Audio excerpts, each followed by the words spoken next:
160,000 people died yesterday. One day, you will be one of them. The question is not, will you die? The question is, are you truly living? Welcome to TopTalk, where you learn English. What is death? Death is the most fundamental question, and yet, people ignore it. They avoid it. They live in ignorance, simply because so many idiotic stories have been spread in the name of religion. Let me ask you something. Do you know that one day you will die?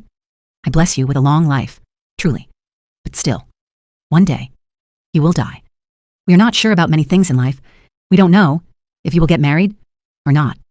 We don't know if you will get your dream job or not. We don't know if you will be successful or not. But this one thing is absolutely guaranteed. One day, you will go straight to your grave. And one of the biggest human follies is this. We always think death happens to someone else, not to us. We see it as a third-person event, something distant, something abstract, but never personal. Do you know? About 160,000 people who were alive yesterday are gone today. Every second, 2 people die, and one day, it will happen to you and to me. You don't need intelligence for this. You don't need education. You don't need research. This knowledge is already inside you. And yet, we live as if we have unlimited time. This exact thing was spoken about 5,000 years ago in the Mahabharata. The 5 Pandava princes were lost in the forest. They were starving. They were thirsty. They found a lake, but a yaksha, a celestial being, stopped them. He said, "Answer my questions first." One by one, they ignored him. They tried to drink, and they died. Only Yudhishthira stopped. He listened. He answered the questions, and the yaksha asked him, "What is the biggest wonder redeem of life?" Yudhishthira answered instantly. He said, "Death is the biggest wonder, because humans see death all around them every single day, and yet they believe they will live forever." The yaksha was pleased. He brought his brothers back to life. But even today, nothing has changed. Human psychology is still the same. In fact, death is closer to us than birth. Death is happening inside you right now. Cells are dying. Organs are aging. Death started in you even before you were born. If you just breathe consciously, you will notice something. Every inhalation is life. Every exhalation is death. The first thing you did when you were born was inhale. And the last thing you will do is exhale. And if the next inhale doesn't happen, you are gone. Right now, try it. Exhale. And don't inhale. Within seconds, your entire body high will scream for life. Life and death are happening together all the time. Breath is just a transaction. The real process is life energy, prana. Death is so fundamental because one small thing, and you could be gone. Maybe tomorrow, maybe today, maybe this moment. You have human intelligence. So how can you ignore this? How can you live like you will be here forever? How is it that after millions of years, humans still don't know anything about death? It is because you have lost perspective. Look at yourself honestly. This universe is massive. The solar system is a speck. Earth is a micro speck. Your city is a super micro speck. And in that, you think you are important. This is the problem. When you lose perspective, you lose truth. Religion made it worse. They gave childish explanations. They said, "Don't worry, you will go to heaven." Some even said, "A stork will carry you." Really? Millions die every day, and a stork will carry all of them? If heaven is so wonderful, why are people afraid to go now? These stories killed human curiosity. Otherwise, curiosity alone would have driven people to seek the truth. Now listen carefully. Spirituality does not begin by thinking about God. Spirituality begins when you realize you will die. Only when you truly understand your mortality. You start looking inward. You start asking, what is this life? What is beyond this? Without understanding death, you will never understand life. When someone close to you dies, you mature instantly because suddenly you see reality. And when you are aware of death, you become beautiful. You don't waste time. You don't take life for granted. You live fully. Only people who think they are immortal waste their life.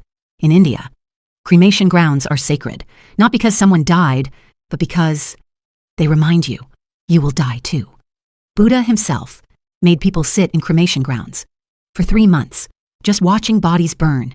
In Varanasi, at Manikarnika Ghat, bodies burn day and night, non-stop. People cry when they bring the body, but after some time, they leave because life calls them back and the body continues to burn, alone. One day, this will be you too.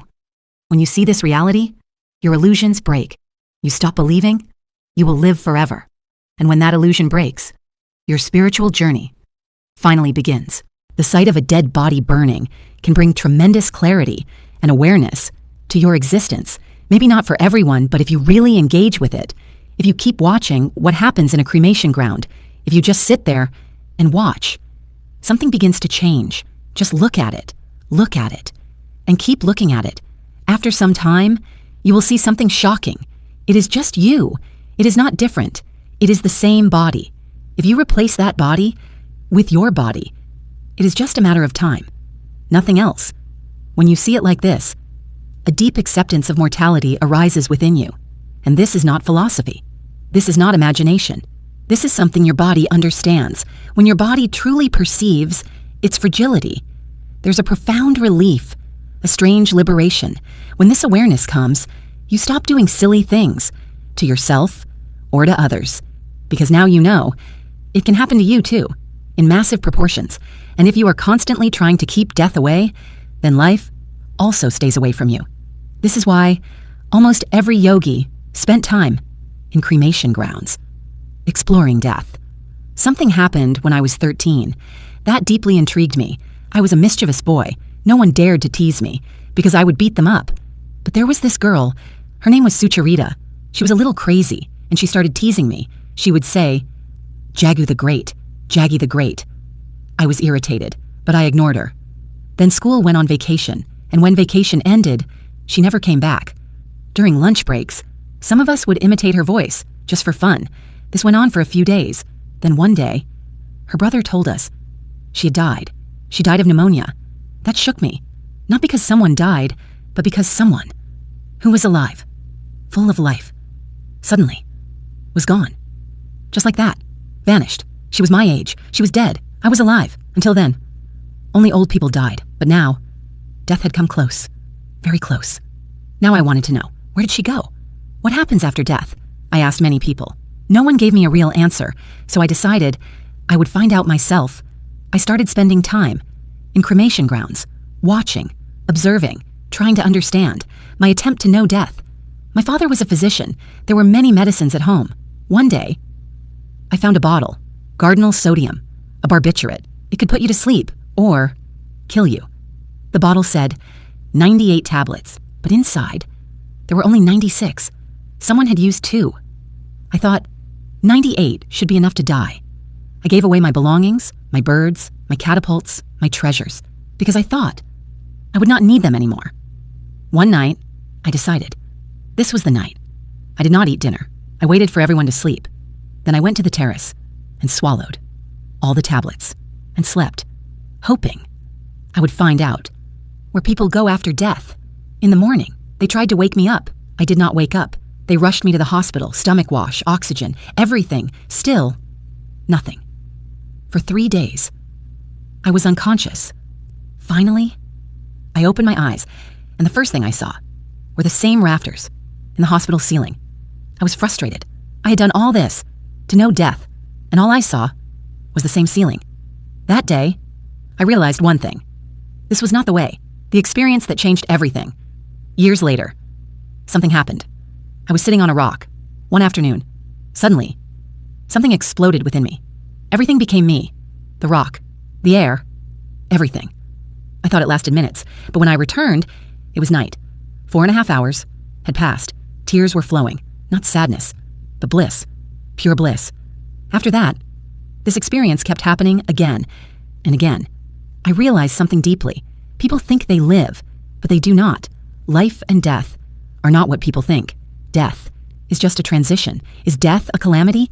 People think death is tragedy. No, living without experiencing life, that is tragedy. Death is compassion. Death is relaxation. If you observe your breath, inhalation is life. Exhalation is death. Exhalation relaxes you. Death is the ultimate relaxation. Life exists because death exists like a river. exists between two banks. Remove the banks. The river disappears. Life and death are one, not two. One day, everything you see, everything you love, everything you call your life will end. And that is not something to fear. It is something to understand. Because when you accept death, you finally learn how to live. This is TopTalk. If this video made you think, subscribe now, because some conversations can change your life forever.